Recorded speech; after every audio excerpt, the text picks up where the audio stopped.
marketing channels available, piece them together, kind of put together a little digital marketing course for you. So first off, before we get started, we're going to talk about what is digital marketing. And really, digital marketing covers a lot of areas. It's very broad. And really what it refers to is just marketing that a company does, a person does, an individual, a group, an organization, and they do it in the form of an electronic device or with the aid of the internet. That's really what digital marketing is. It's just having something digitally, not something tangible like a billboard or a newspaper or TV. And with that, there are lots of places where you can apply digital marketing.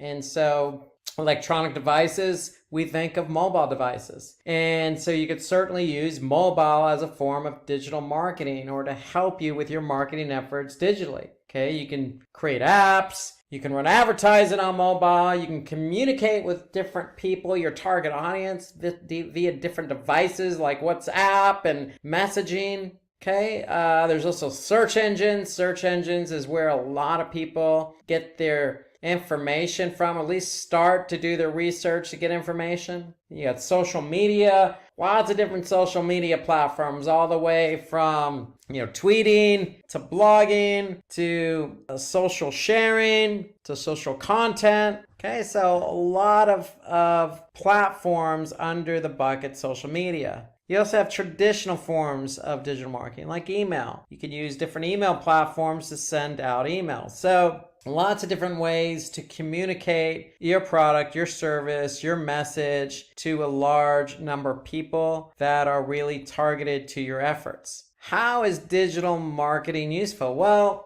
we know it provides different metrics. Why do we know it provides different metrics? Because it's all digital. Okay, so anytime you send out an email or post something on Facebook, you're going to get data back. And when you get data back, you could take that data to determine how well that post or that email performed. And if it didn't perform up to expectation, you can make changes to improve performance. That's called optimization. Okay, so that's the great thing about digital marketing. It's useful in that we get data, in some cases instantaneously, and we're able to make changes in order to optimize that campaign. We can also provide personalized user experience. So meaning if we know who our targeted audience is on, say, Twitter or LinkedIn or Facebook, we can really cater our messaging to that group. Probably most importantly is that digital marketing compared to traditional forms of marketing allow us to really reach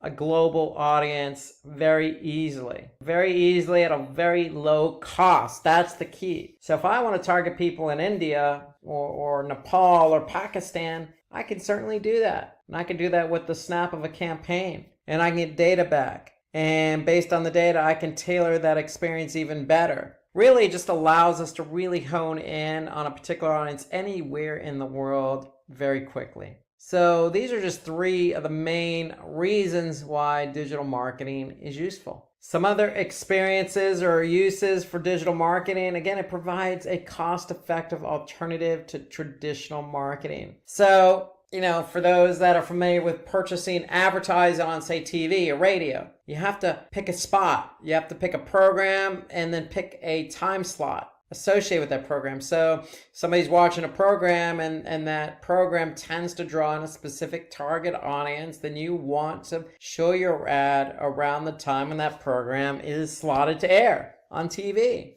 because you're likely going to reach your audience. However, to purchase that time slot could be competitive and could be very costly, where there are forms of advertising and paying for advertising digitally, and those forms are cost per click or cost per impression. And so using a cost per click or cost per impression model allows you to really go head to head in kind of an auction style format where you can control how much you pay and potentially get that prime spot in front of your target audience. So it really does become cost effective. And it allows you to make small investments to get a really substantial return on ROI. So let's just say your cost per click is only 10 cents, but you're selling a product for $10. Well, all you need is one click and one sale to generate a very substantial return on investment. And so knowing that you get metrics back on a campaign, you could slowly or quickly optimize that campaign towards a very positive ROI. And then another use for digital marketing, it just enables targeting users based on their actions and preferences. So again, we can really hone in on who we want to target. It really depends on the platform, but if you take Google Ads, for example, and you want to target the display network, well, we know we have demographics, we know we have topics, we know we have interest, we know we have retargeted audiences, in-segment audiences, we have age, we have gender, so you have a lot of options available to choose from to really hone in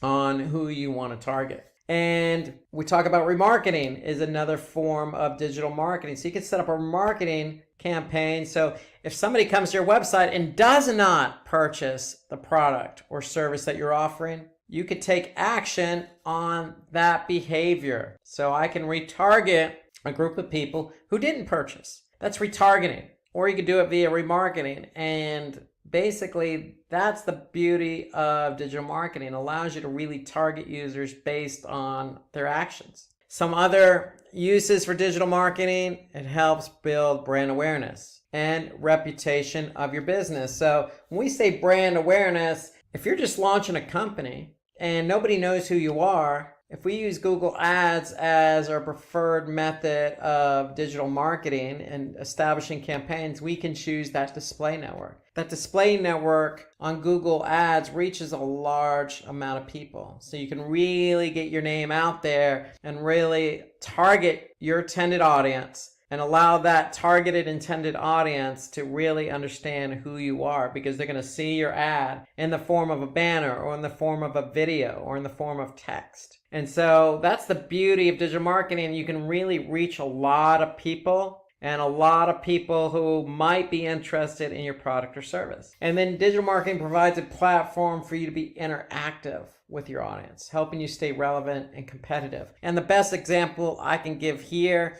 is YouTube. And so YouTube's it's a search engine for videos, but it's a video sharing platform. And so if I upload a video, then I can entice people to comment on that video or like the video or share the video. And I can really interact with that audience by responding to their comments or, putting together a playlist or giving them more videos. Okay, so I can really interact with my audience. And I could do that on multiple platforms, not just YouTube and video. I can blog and interact based on somebody's comments. I can have a website and have live chat and interact with my audience. So there's lots of different ways to interact with an audience, and that's what digital marketing provides. So I already mentioned a few examples based on the uses of digital marketing. I mentioned Google's display network. I mentioned YouTube and blogging and social media platforms like Facebook. Well, there are lots of different types of digital marketing channels out there, and we're going to talk about a few of them today. We're going to start with search engine optimization. And so search engine optimization,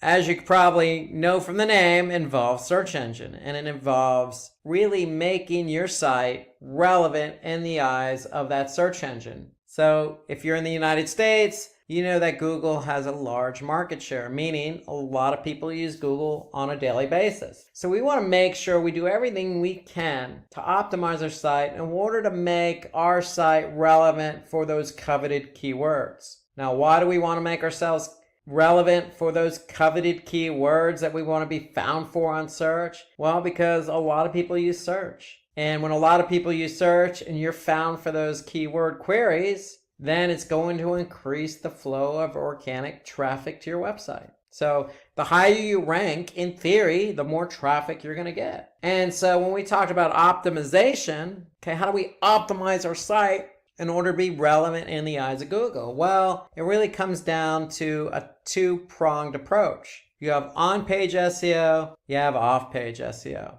On-page has everything to do with your website in order to make it relevant. Off-page has everything to do with your website, but not on your website. It means that how can we become relevant by linking to other websites, for example? How can we become relevant? By getting our content on other platforms, so we become relevant in the eyes of Google. So that's off-page SEO. So SEO is always going to be two-pronged. What you do on your website and what you do off the website to make sure your website, your domain, whatever that domain is, .com or .org, is relevant in the eyes of Google. And so let's take a look at on-page SEO first. So like I mentioned, it involves optimizing your website.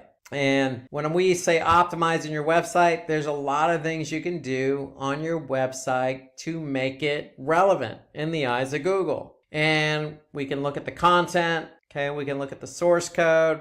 And so there are a lot of different components to be looked at here. So you have the header tag, you have the meta description, you have the alt tag, you have how fast your page loads, you have internal linking, you have a sitemap, you have lots of different things going on here. And so for me, one of the first things you should do when you create a page on your website is to make sure the title tag is unique and includes those keywords. So if we look here at this example, the title tag is important because that's what shows up in search results. Here you can see the title tag on Google is up to 65 characters. So you always want to include that keyword in the title tag. Then you have your URL, and then you have what you call a meta description. So that's underneath the URL, underneath the title tag. And again, this is in search results. So organic search results. Somebody types in a keyword, you want to be found, and you want your title tag to stick out, and you want your meta description to specifically describe what it is you're offering.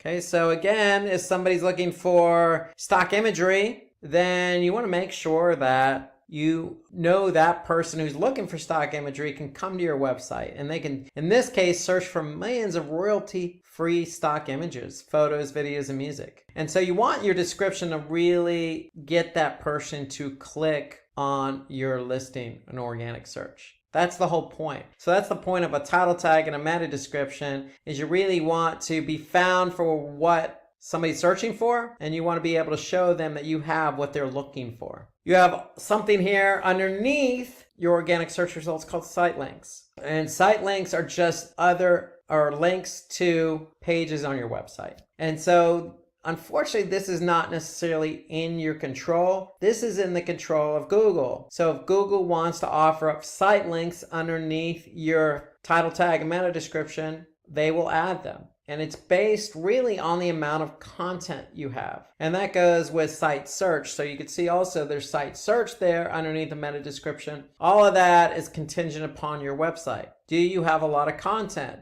And if you have a lot of relevant content, then Google will naturally add in site links underneath your organic listing to links to other pages on your site. So that's on-page SEO, and now we're going to look at off-page SEO. Okay, so off-page SEO involves using promotional methods beyond just optimizing your site. For example, optimizing your title tag and meta description might not be enough to get you to rank for that coveted keyword query. So we need to do some link building. We need to get our name out there on other websites. Okay, so we need to be able to establish some external links or backlinks from high quality relevant sites to our site. And it may not just necessarily have to be a link, because Google recognizes linkless backlinks. So just having a reference on a high quality site may be good enough to get you in the eyes of Google to become more relevant.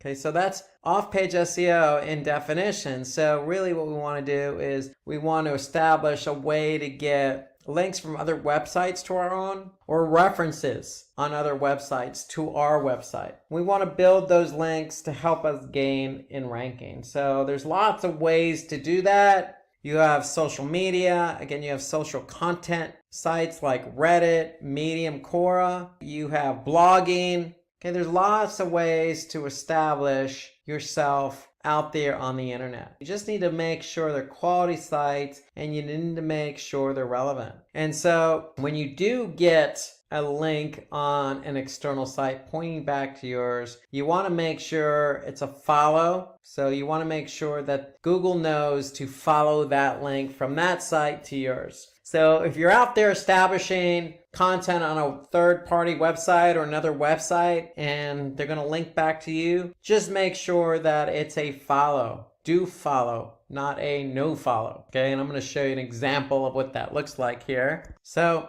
if you're not sure what the difference is, here I'm on backlinko.com, and really a no follow versus a do follow is simply in the href. So in the href, if you don't have anything in there other than the link, then the search engines are going to follow that link from that external site to yours. And if you have a no follow in that link, then the search engines are going to ignore the link. So they're not going to pick up the backlink or external link to your site. And that's simply that site just adding the rel equals no follow. Okay, so if you see that in the link pointing to your site from that external site, then that means you're not going to get credit for that backlink. So you always want to shoot for a do follow link because that means you're going to get credit for the backlink. Okay, so again, do follow links allow search engine crawlers to follow the link, and if they can follow it,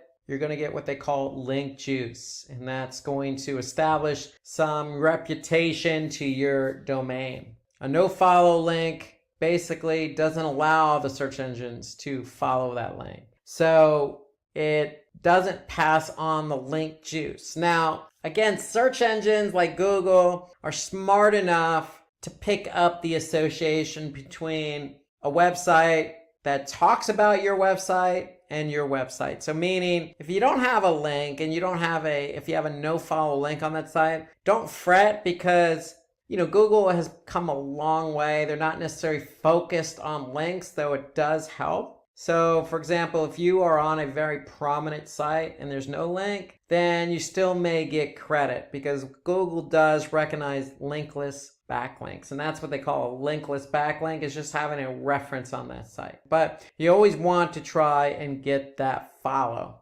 not the do not follow. Okay, so here you can see an example of off-page SEO. Okay, like TripAdvisor would be a good example. A link that redirects from TripAdvisor to, the Oprah magazine as an example. So the Oprah magazine is going to get a backlink from TripAdvisor to the site. So if Google crawls TripAdvisor, then they're going to be able to see this link. And if it's a follow link, they're going to give the Oprah magazine, that domain, credit from TripAdvisor. So for SEO, because there's a two-pronged approach involved, you have on-page and off-page. There's a lot of tools here, a lot of tools. So let's take a look at some of these tools. We're going to look at Google Keyword Planner. We're going to look at Moz, Ahrefs. We'll look at some tools that will help you with both on-page and off-page SEO. So let's start with Google's Keyword Planner. So why are we using Google's Keyword Planner? Because we want to find keywords.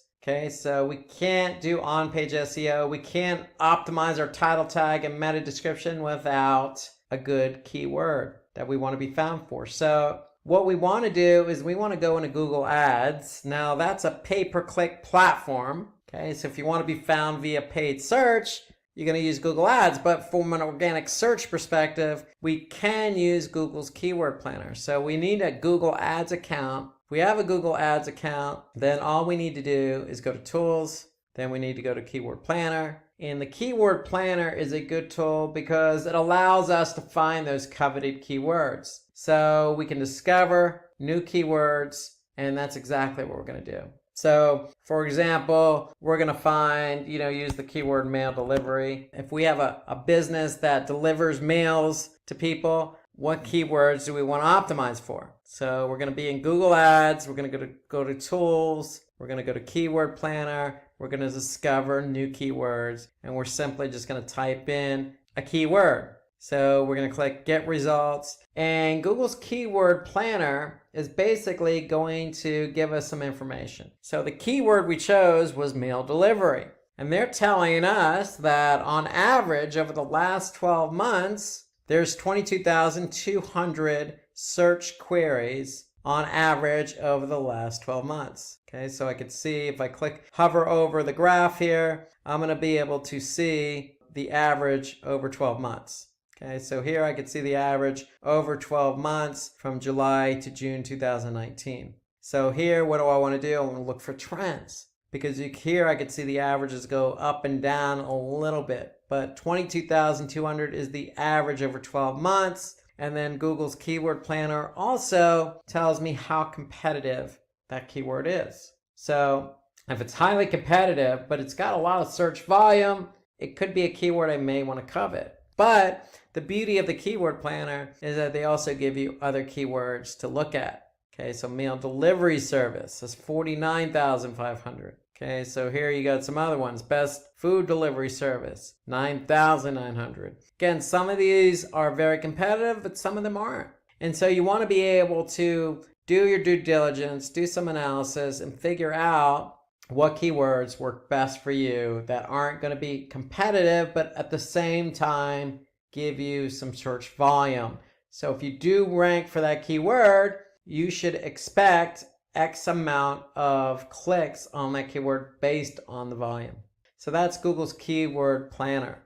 Alternatively, you can use a tool like Moz.com. So if I log into Moz, they have a tool called Keyword Explorer. And so here I can just type in that same keyword, meal delivery, targeting the United States in English, and Moz is going to give me some information on the keyword. So here they're going to give me a range in terms of the monthly volume, and they're going to give me a difficulty score. So they're going to tell me how difficult this keyword is. So out of a score of 100, it's 53, and they're going to tell me what my expected click-through rate could be if I'm ranking for that keyword. More importantly, they're going to give me some other keyword suggestions, just like Google's keyword planner. So here I can see prepared meal delivery service, meal delivery companies. So there are a lot of different suggestions of keywords that I can choose from. And if we scroll down, we could see basically some mentions. We could see the analysis, who's ranking for these keywords. So we can really get some insight as to who's ranking, how much volume, how difficult it is, what my estimates could be if I'm ranking, etc. So a lot of information built into Moz's Keyword Explorer tool. So Moz's Keyword Explorer tool could be a good option for you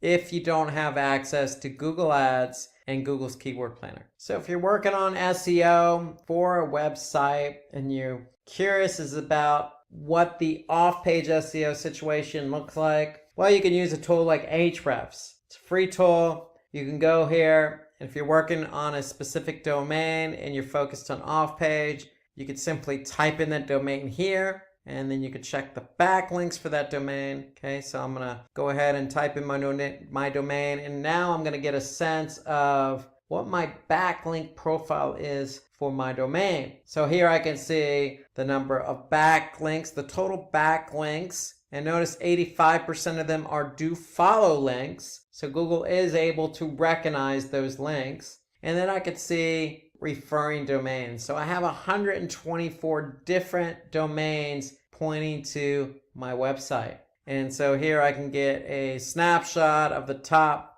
100 backlinks pointing to my website.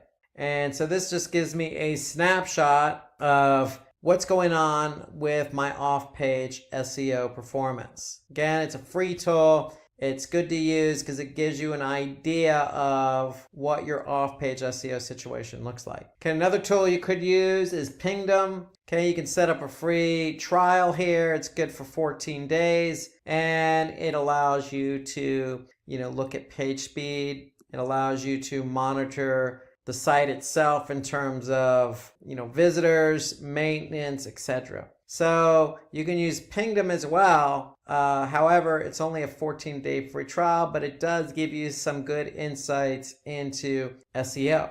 Now, page load time is one of those on-page SEO factors. And so if you're doing on-page SEO for a domain, you certainly want to go into Google Analytics and you want to measure the page load performance of the pages on your website. And so here, if I go to Google Analytics, and then I go to behavior, and I go to site speed, and I go to speed suggestions, here I can see the pages, how many pages I've received over a period of time, and then the average page load time. Now, if you see the average page load time is slow, and in my opinion, anything over 2 to 3 seconds is going to be slow, you need to be able to take action. And so the great thing about Google Analytics, the page load time reporting, is it actually gives you some suggestions. So page speed suggestions. So all you need to do is click on the link here. In this case, this particular link or URL on my website has 7 suggestions. If I click on that, then Page Speed Insights is going to open up. And what's going to happen is Google Analytics / Page Speed Insights is going to analyze this page and give me some feedback on how the page is performing, not only on desktop, but on mobile as well. And so here I can see, if I analyze this page, I can see some of the opportunities to improve the page load time on desktop and again on mobile here. So here you can see a lot of the opportunities and a lot of the issues I have that I can address. Now, if you're going to manage SEO for a website, then you're going to need an SEO platform. So again, Moz is a good example because we showed you the Keyword Explorer, but they also have many other tools available built right into the platform. For example, rankings. Okay, you can get crawl information. So when the bots crawl the site, what kind of errors are coming up. Here I can get some page optimization. So I can choose a keyword and I can choose a page, and Moz is going to be able to give me feedback to see what more I could do to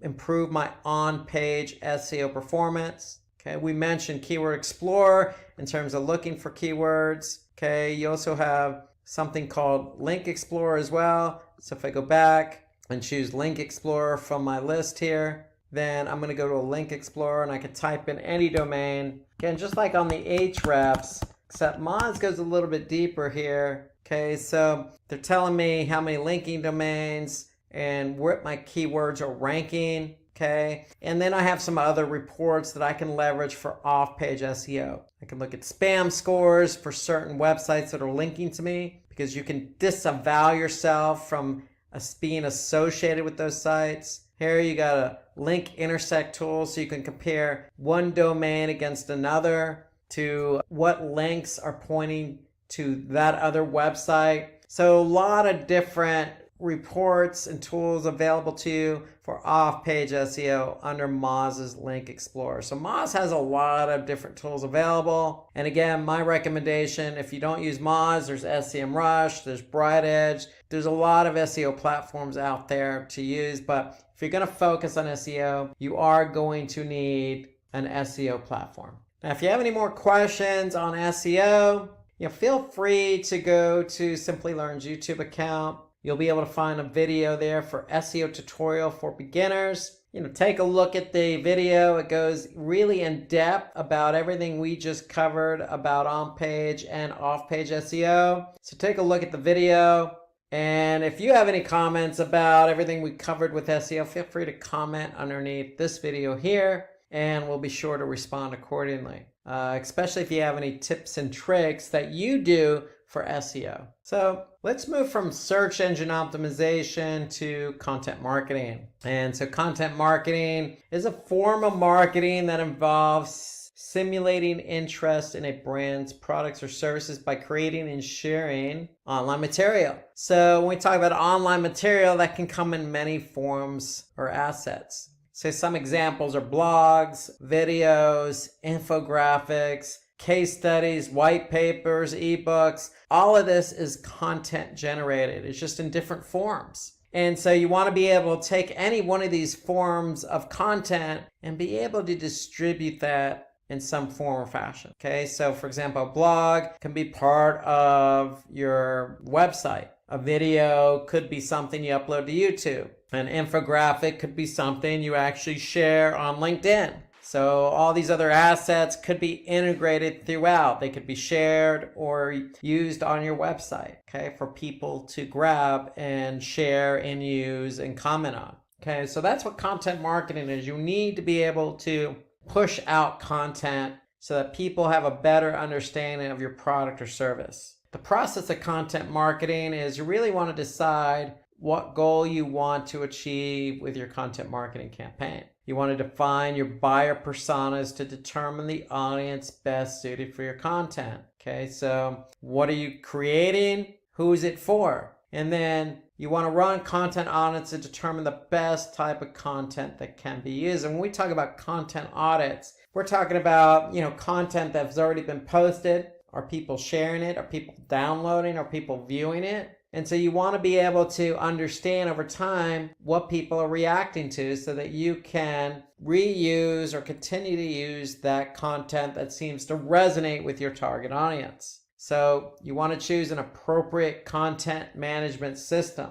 So if it's a blog, you want to use WordPress maybe. So you want to start brainstorming for ideas, for new content ideas. So in my opinion, maybe put together a content calendar and jot some ideas on that content calendar. Then you want to settle on a particular type of content you want to create, and then you want to be able to publish and manage your content. So some top popular tools used for content marketing, you have Buffer, you have BuzzSumo, Follower One, Hootsuite. So let's go ahead and take a look at an example of a content marketing management system. And we're going to use WordPress. And so if we go into WordPress here, on the back end, we're logging a login. And so the reason why we use WordPress is because we can post blogs. So in WordPress, if I go to post here, I'm going to be able to see all the different posts that have been posted over a period of time. And the great thing about WordPress is you can optimize it for SEO. So if I go in here and look at this recent blog post that has been posted, I can go ahead and edit it. And when I edit it, okay, I'm going to be able to look at this blog post in a visual format, and I can also look at it in HTML form. So notice the great thing about WordPress is I can use imagery, I can insert videos, I can insert infographics, I can attach a white paper case study to it. And then again, we have something called Yoast SEO plugin. So we've installed a plugin here, so that'll help us with optimizing that particular blog post for that particular keyword we're trying to target. And so here you can see our focus keyword is remarketing and retargeting. Okay, so we have that in the title tag. Okay, and we also want to make sure it's in the meta description. And so here we have an internal link. We have it in the introduction. Okay, we have it spread throughout the content. So Yoast does a good job of allowing us to make sure we're integrating that keyword into our blog post. But the key to blog posting is we want to, again, follow the process. We want to be able to choose content for our intended audience. And in this case, with a blog post, we can write up to 500 to 3,000 keywords. And the whole point is we're trying to introduce our audience to a particular topic that resonates with our product or service. And so that's the great thing about blogging. That's the great thing about WordPress is that, very easy to use. You can integrate it with SEO.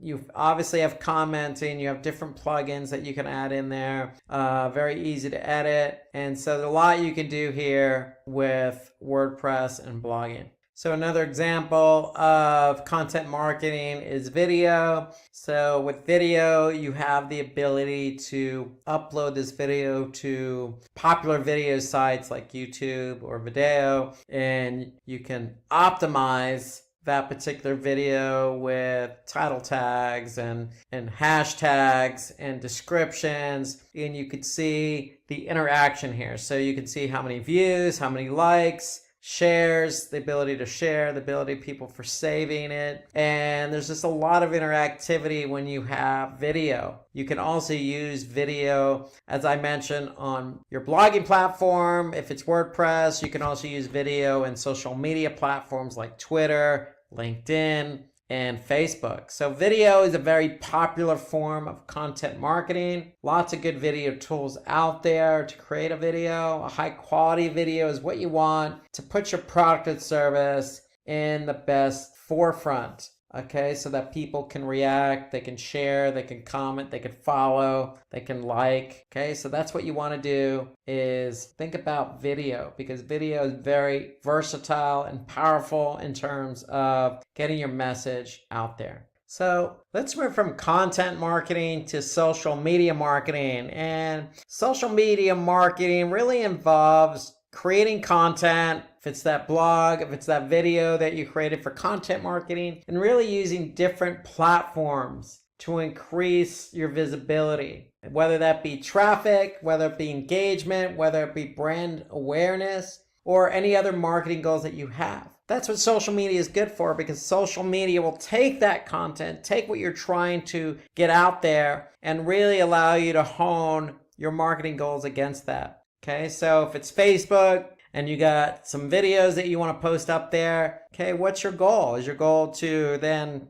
post the video to get traffic to your website, or to build brand awareness, or to just get people to react by sharing or liking? And so that's what social media is good for. It's really good for taking content and really distributing it to your target audience. Okay, so sharing content allows you to, generate user-generated content, or it allows you to create interactive content. And again, you can use infographics, or you can apply content with imagery, or post videos, or do things that are interactive like polling and contests. So a lot of flexibility in terms of the content that you could share on social media. And so you want to establish a process for social media marketing. So this is the digital marketing course of it. So you want to be able to have a process, and you want to be able to set up goals that you want to achieve with your social media campaign, because just posting content for content's sake is really not going to generate anything for you.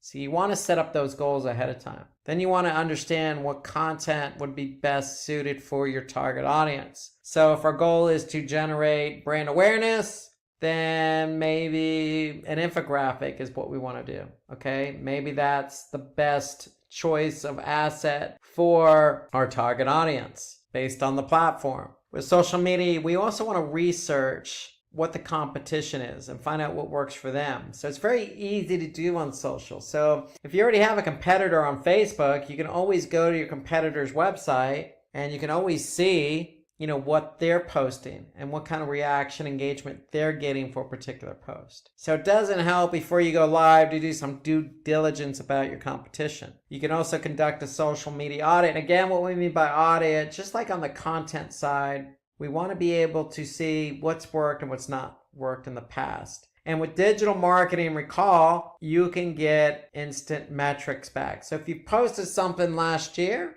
and you're thinking about posting it again, you probably want to do an audit to see over the past year what posts have worked and have not worked for you. Then you want to pick and choose the social media channels or platforms and define a strategy for each of them. Because if you have a video, then the video may work on, say, YouTube or Instagram, but may not necessarily work for LinkedIn and Twitter. And so you want to be able to pick and choose the asset, the strategy, and align it with the appropriate platform. Then you want to take inspiration from case studies and other famous brands. So again, continue to learn. I mean, that's the beauty of social media marketing. Most big companies, medium-sized companies, even smaller companies that have performed well are out on social media. So take a look at some other companies that inspire you, or some other companies in your industry, or even, again, your competitors, and see what they're doing and what they're posting and what kind of engagement they're getting. So you should always, be able to seek out what others are doing on social. And to me, this is important. Create a social media content calendar. And this isn't necessarily the very end of the process. This goes back to the beginning of the process. So when you're establishing goals and you're establishing what kind of type of content you want to use, that should all be part of a social media content calendar. And I'm going to show you an example of one here shortly. And then again, you want to be able to test, evaluate, and adjust your strategy because again, you're getting metrics. And if you post a video on Facebook and it's taking off, then meaning in terms of likes and shares, you probably want to consider maybe doing another one that complements that. So here's a broad example of a content calendar. Again, it's in a spreadsheet. Again, by no means does one size fits all, but just to give you an idea, if we're blogging, what we want to do is we want to pick our target audience, maybe that be country or particular demographic, and you want to come up with some topics ahead of time here. And you want to maybe put the status up there of, it's just a draft or an idea. When it actually does go live, you want to turn it on live. You want to pick your date, add some comments, okay? Create your content. And, what's good about a content calendar is you can also work in SEO, so you can assign keywords. And then you could add those keywords to Moz for ranking. You can create your title and meta description. Then you can carry that content forward and choose a particular social media platform to post to. So that's the beauty of a content calendar is it allows you to think about things up front and then prepare the content accordingly so you can optimize it for organic search and post it on social media for off-page SEO and for social media marketing. And so you just want to get organized ahead of time using a spreadsheet, in this case Google Sheets, to lay out the topics ahead of time so you can write the content for your intended audience. That to me is the way to go.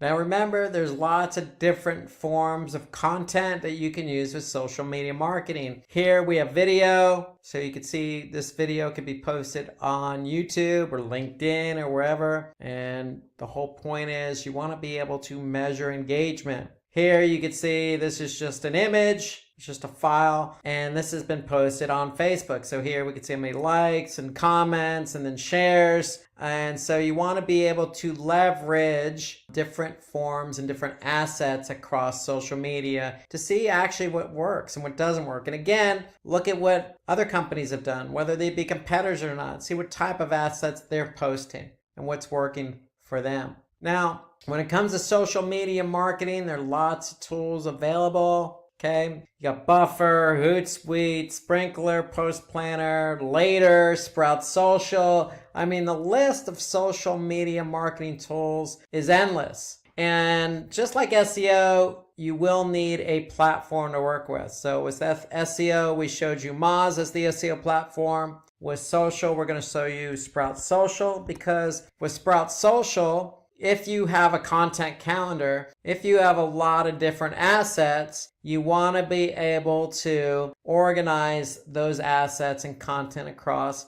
multiple channels. And the great thing about using a social media calendar is, yes, you can publish and organize your post accordingly. You also have, most social media platform tools have listening. So you can listen in on keywords and audiences, different brands and industries and conversations that are being had about a specific topic. Okay, and again, most social media platforms, if not all, have reporting. And so this is important because you can actually see, how your post or different assets are performing in terms of engagement. And so to me, that's important. If you're going to focus on social media as a platform, as a channel, you want to have a social media platform tool that will help you organize your content, publish it accordingly, listen in, and get that report to help you figure out what's engaging and what's not engaging. Again, so that you can, react to the content that you're using and sharing. So that's Sprout Social as an example, but you will need a social media platform. Now, the other benefit to social media is, in some cases, you could actually pay to have your post out there. And so, for example, on Facebook, we could set up a paid campaign to target our intended audience. And so with Facebook owns Instagram, so you have the ability to really put your content out in front of your target audience on Facebook and Instagram. And so what you need to do is go to Facebook Ads Manager and simply just create an account. or campaigning. You want to be able to create a campaign. And by creating a campaign, that means you're going to have to go through a particular process here. So if first we want to do is choose our objective. Okay, so you always want to have an objective for your campaign. So is it going to be brand awareness? Is it going to be to drive, traffic? Is it going to be to drive conversions? So you want to choose a goal or objective if you're advertising really on any platform. Then you want to be able to choose your audience. So who are we trying to target? So with Facebook, you can target any specific age, gender, demographic based on interest and behavior. So you can choose specific placements and you can assign a budget. Okay. And then on the ad side, you have different types of ads that you can use. You can do a single image or video. You can do a carousel. Okay, meaning you can rotate different images as a collage or different videos as a collage. And again, you can choose exactly where you want your ad to be shown. For example, desktop or mobile news feed, Facebook in-stream video, you got Instagram feed, you got even Messenger. So you have a lot of options available to you on where your ad or video is going to be shown, and then you can support that with a headline description, and you can send that traffic back to your website. You can even test call to action buttons. Okay, so you can append your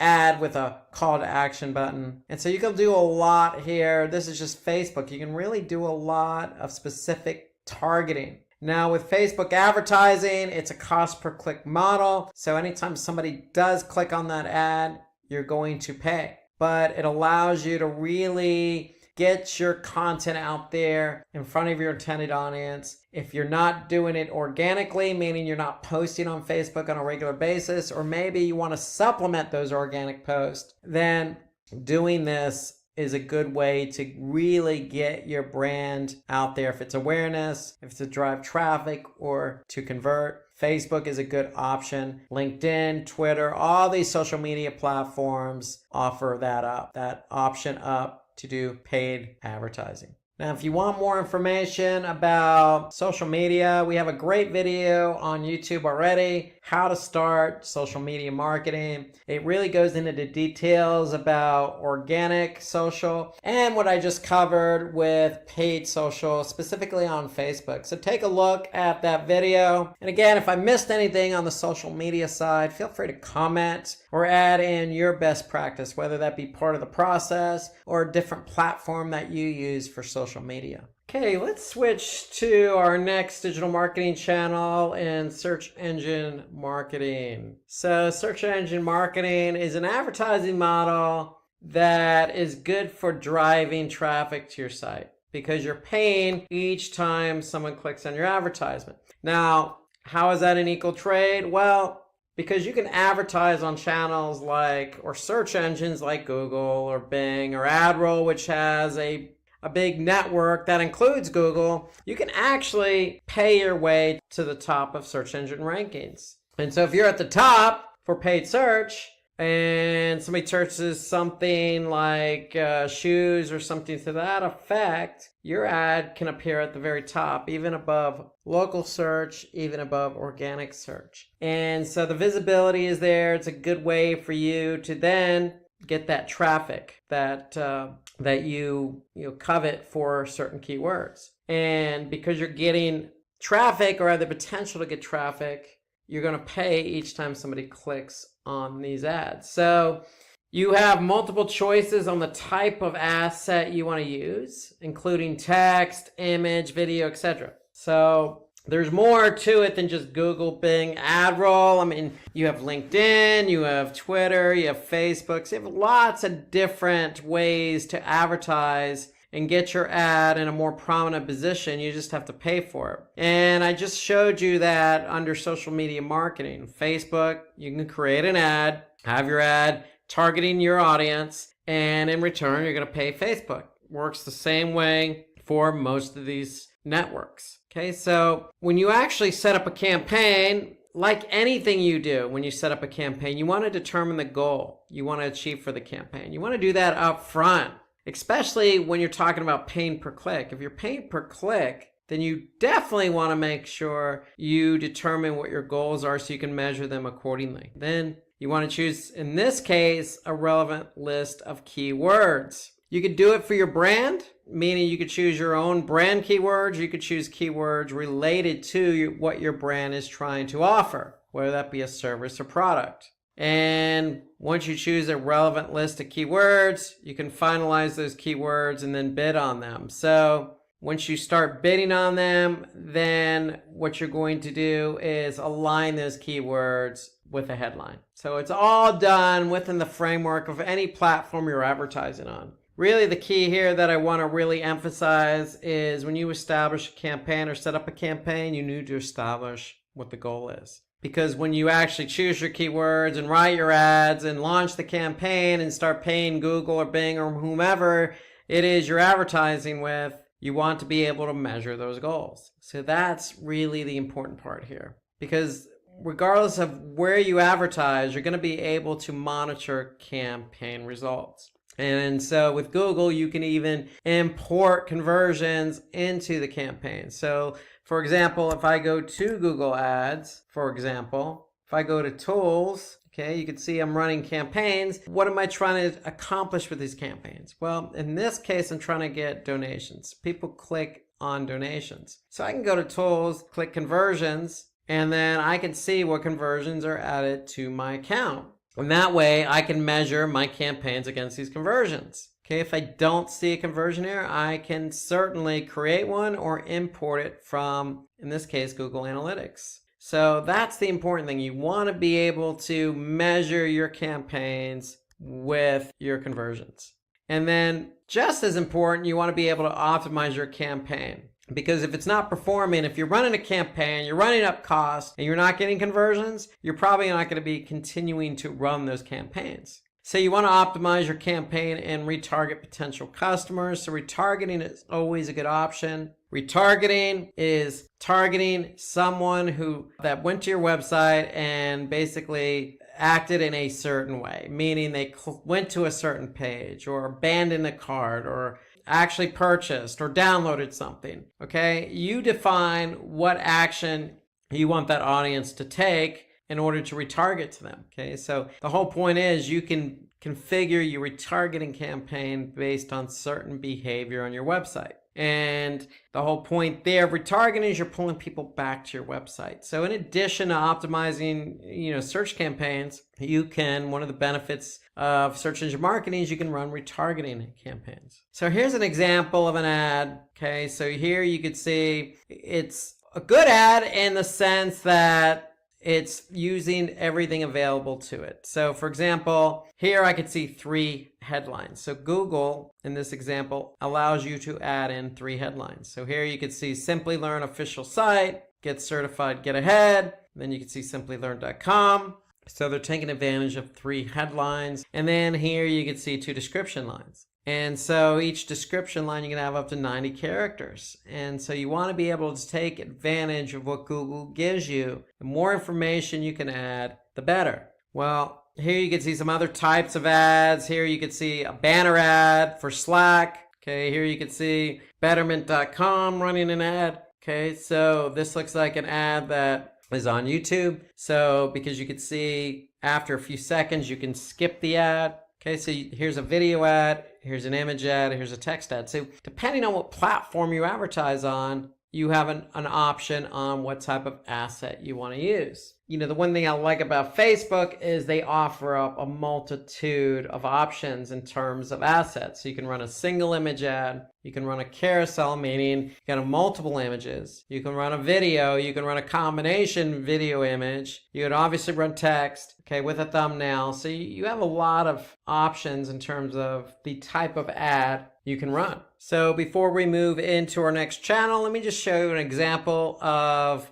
how an ad actually looks on a particular website. So here you can see I'm on BuzzFeedNews.com. Okay, here you can see Volkswagen Golf is running an advertisement in Spanish on this particular site. So they're either using Google or some other platform and having that platform, if it's Google, post their ad on this particular site. So here you can see it's a banner ad. And if we're in Google Ads and you're setting up a text ad, let me just run through you what that text ad looks like. Remember, you want to always take advantage of what's offered to you, because especially text ads, you have very few characters, and with very few characters, it's hard to get your message across. So with Google, you have your final URL, which is where people are going to go to after they click on your ad, but you have not one, not two, but 3 headlines that you can take advantage of. So if we're talking about help end child hunger, help today, you can always add in, visit our website for more info. I mean, you want to take advantage of what's available to you. Now, again, here you can see in this example, I'm only allotted 30 characters. And so if you go over, then your ad's not going to get approved. So you really have to be cognizant of the character counts and getting your point across, because writing text ads is not the easiest thing to do when you're limited to characters. Now, with Google, you have what they call display paths. So after the domain, you can add in a couple of keywords in there. And then you have description line 1 and description line 2. So again, take advantage of what's available. If you're not sure what copy to write, grab some from the website and paste it in there. You want your ads to be healthy and to have as much information as possible. And then the one thing I will say about Google Ads is they also have extensions. So extensions are exactly that. They're extensions to your text ad. So here you can see I have 4 extensions. These are actually site links. So Google Ads offers up something called ad extensions. So it could be call outs, site links, it could be location extensions, app extensions. They have a number of different extensions that they can append to your ad. So take advantage of that as well. Remember, the whole point of ads is to make a compelling case for your product or service so that somebody can click on the ad and go to your website and then perform the action you want them to perform. Now, if you have any more questions about Google Ads, feel free to check out our in-depth video about Google Ads. It covers everything A to Z on Google Ads. We also have videos on our Simply Learn YouTube playlist for Facebook, Twitter, social media marketing. So if you're curious to know a little bit more about search engine marketing, check out any one of these videos that we have listed on our YouTube channel. Okay, so let's move over to affiliate marketing now. And so with affiliate marketing, really it's interesting and unique in that affiliate marketing involves paying out commissions. And who are you paying commissions to? Well, you're paying commissions to website owners or publishers or people who have websites with lots of content or people who have websites that attract a lot of users. And so the whole point is you want to be able to find those websites to advertise your product or service. Okay, these people who are selling your product or service on your behalf are going to get commissioned or incentivized based on whatever action you put out there. So it could be registrations, just getting your affiliates to help you with getting people registered, or signing up for your email, or for a lot of you, conversions. You're trying to sell a product, so you want help in selling that product. Or it could be subscriptions, okay, signing up to something. Okay, so you determine what it is you want to incentivize your affiliates for. You also determine how much you're going to incentivize them. And that's the great thing about affiliate marketing. It's no different than having a sales team to support you. What are the steps for affiliate marketing? Well, you need to find a platform. There are lots of different affiliate platforms out there. Commission Junction or CJ.com comes to mind, because these platforms are going to help you find these affiliates or partners. Okay, so they're the broker in all this. And so once you set up your platform, you're going to establish rules, guidelines, post images and banners and assets for those affiliates to use on their websites. And more importantly, again, you're going to establish the commission. So the commission doesn't have to be the same for all affiliates. It could simply be, your top affiliates get a higher commission as opposed to just some other affiliates who get a starting commission. You establish everything on the platform, the affiliate platform that you choose. Now, affiliates apply to advertise on your behalf. So they're going to say, hey, I'm interested in selling your product or service. So you're going to use that platform, if it's Commission Junction, to approve or disapprove the affiliate's request to advertise on your behalf. And really what you want to try and do is leverage the platform as best as you can. A lot of these affiliates are out to make money, and some of them are really good. You need to be able to choose the affiliate that is going to represent your brand, product, or service the best. So it's simple. Customer clicks on an ad or link, okay, on that affiliate website, and they go to your website and they perform an action. So that could be a purchase, a registration, a subscription, a download, an email sign up. You determine that.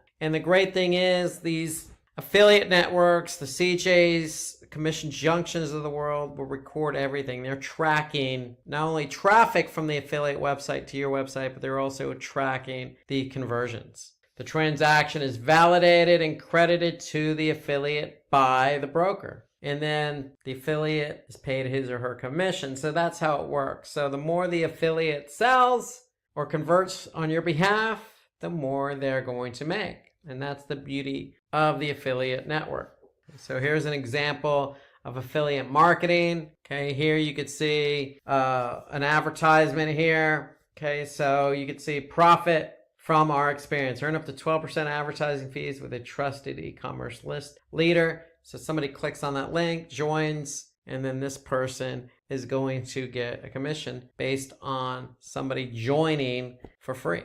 Again, I mentioned Commission Junction. There are also some other affiliate marketing tools out there. Amazon Associates, AWin, Trade Doubler, Max Bounty. I mean, there's a lot out there. CJ.com is the one I've used in the past, but give some of these other platforms a chance. Okay, it doesn't hurt to even be on multiple platforms. You have nothing to lose. Okay, when you're on a platform, basically the platform again is acting as the middle person. They're introducing you to affiliates. And so every time you actually pay an affiliate a commission, they're going to get their cut of it. So they're going to get a small percentage as well. So just keep that in mind, but give it a try. Try one or two of these affiliates. If you find you're getting quality affiliates that are selling your product or service, great. If you don't, then, feel free to change, affiliate networks. It's that simple. But the key here is find the affiliates you think are going to best represent your brand, product, or service, because those affiliates are likely going to be the ones to convert for you. And if you're a small business starting out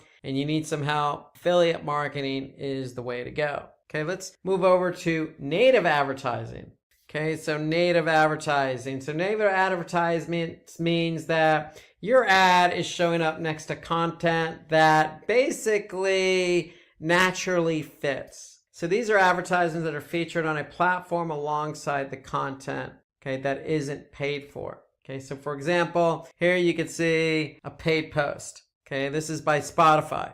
Okay, this paid post, okay, was on BuzzFeed. This particular post was probably on a news article related to music, because they're talking about bands that probably wouldn't exist without Led Zeppelin. Okay, so for Spotify, you using native advertising allows them to put their ad next to content related to their ad. Here you can see another BuzzFeed article. Okay, 11 great Amazon deals that will be music to your ears if you're an audiophile. Here you can see an advertisement next to the article. So you can see the ad about Led Zeppelin, and here you can see the actual article is about music. So the whole point about native advertising is making sure there's a connection between the ad and the article. So Spotify is advertising, okay, their product and service on an article on BuzzFeed, which happens to be about music. So a good example, we used BuzzFeed just a second ago. So if we go to BuzzFeed, here you can see I'm on TV and movies, and here you can see got an ad here. If we scroll down,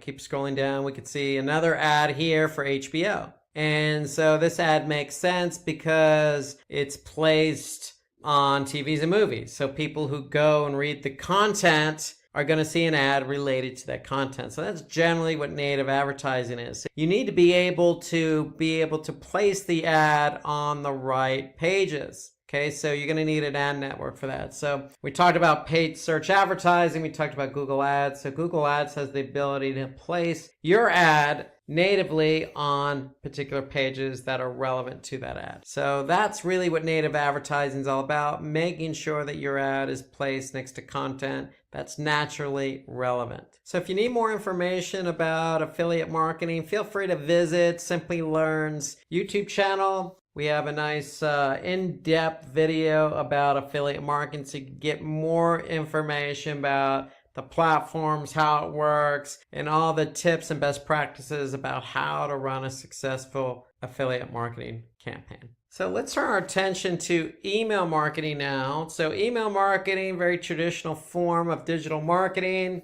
It's been around the longest. It's kind of the grandfather of all digital marketing channels. So email marketing really is used to personalize emails in order to convert that recipient or that prospective user into a customer. And so like all the other digital marketing channels, we want to follow some type of flow or process or methodology. And the first step in email marketing is you have to identify your target audience. Okay, when you identify your target audience, you're going to create a segment.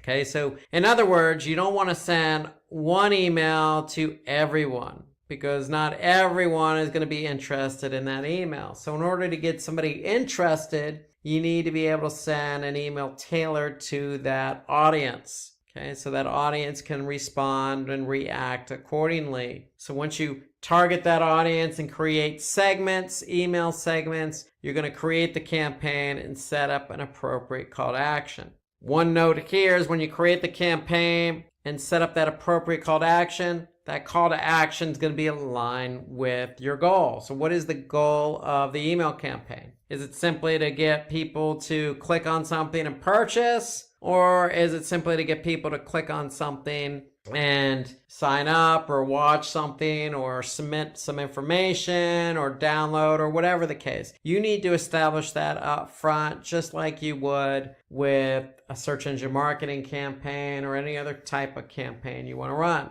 So there are lots of tools out there. Just like with affiliate marketing, you want to choose an appropriate email marketing tool. There are plenty to be had, each work in a very similar nature. Some offer different pricing models, meaning, you can send an email to X recipients for a flat fee, or you pay a small amount per email address. Each one is slightly different in terms of how they price, but in terms of the features, they all work in a very similar fashion. And we're going to show you an example of one here shortly.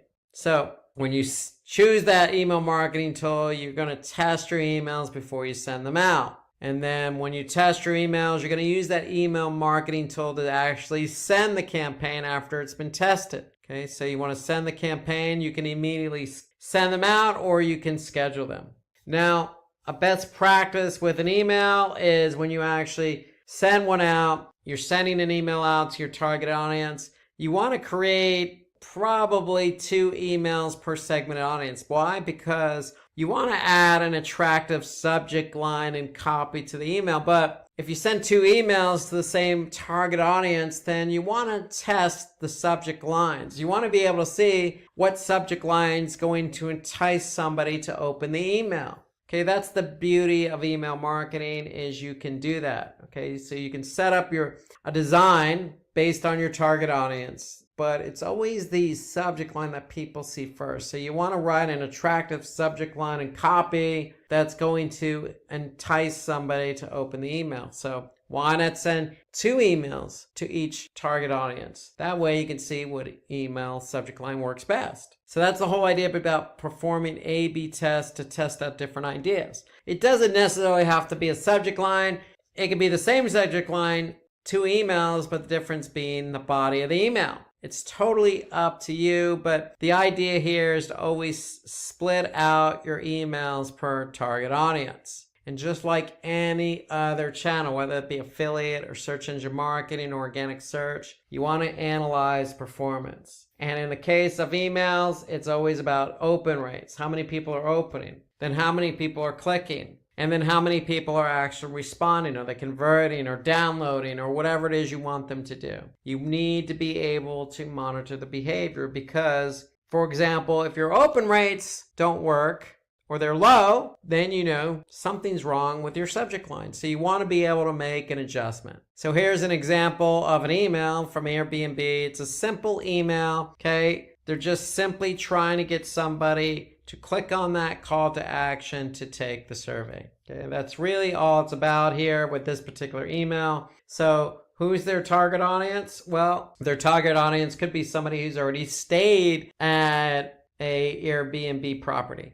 or it could be somebody who used the app. Probably Airbnb has already targeted this audience and they're sending this survey to a particular audience so that they can get the best results. Okay, so that's a good example of a targeted email with a good call to action that's getting somebody to take the survey. So they're probably measuring how many people opened it, how many people clicked on the CTA, the call to action, and then how many people actually filled out the survey. So you need to follow each step and track each step accordingly. Okay, so again, some popular tools used in email marketing. Let's take a look at MailChimp here. But I will mention like Marketo is a good marketing automation tool. Now owned by Adobe, Marketo allows you to send those drip campaigns. So if somebody doesn't purchase right away, you can send up follow-up emails, like say 1 day out or 7 days out or 14 days out. So HubSpot works in a very similar fashion. You want to be able to methodically plan out your emails. That's the point I'm trying to make here. So let's take a look at MailChimp. So if we go over into MailChimp, very easy interface. Okay, here, if we go under audience, we can actually see who our audience is. And we can break out our audience into different groups. You can have a simple test list. You can have people who purchase, people who subscribe to something. Okay, so you can break out your audience into different groups. Okay, when it comes to campaigns, you can see campaigns that are already been built, or you can create your own campaign. Okay, so in the case of MailChimp, we can actually see what campaigns have been dropped or sent out already, and then we could see the opens, the clicks, and then the conversions. So MailChimp has some nice reporting, so you want to be able to measure the reports or how well the campaign performed. So here we can see specifically how many people opened, clicked, how many people bounced or email addresses bounced, and how many people unsubscribed from the list. And here we can see, you know, the top links that have been clicked, okay, the subscribers with the most opens. Did anybody perform any social media activity? Okay, what locations opened the email? Okay, so you can actually see a lot of good information here right in MailChimp, and you want to be able to react to the emails you send out. So if an email is not performing, okay, you want to learn from that so you don't make the same mistake again. The great thing I like about MailChimp too, they have a lot of nice templates to use. So if you're trying to create a template, here you got some templates that you can leverage. So that's MailChimp kind of in a nutshell. MailChimp, you could pay up front, buy credits, and with those credits, you could send out emails to a number of people. Okay, so that's how MailChimp works. They do have a free trial, so you can set up an account using the free trial. Now, if you need any more information about MailChimp or email marketing in general, take a look at the email marketing webinar we have set up on our Simply Learn YouTube account. Now let's finish up with online PR or press releases. So we talked about SEO and social and search and affiliate and email marketing and content native advertising. Let's talk about online PR here, because with online PR, it really does involve working with digital publications or blogs or other content related websites. For example, content related websites could be digital newspaper sites like the New York Times. Okay, the whole point of online PR is you want to try and get some publicity on those websites. Publicity means awareness for the brand, it means traffic to the website, and eventually some loyalty, future customers, and conversion. Channels that can be used to maximize your online PR efforts. For example, you can connect with reporters on social media to develop a relationship. So you can just follow some reporters, see if they're covering specific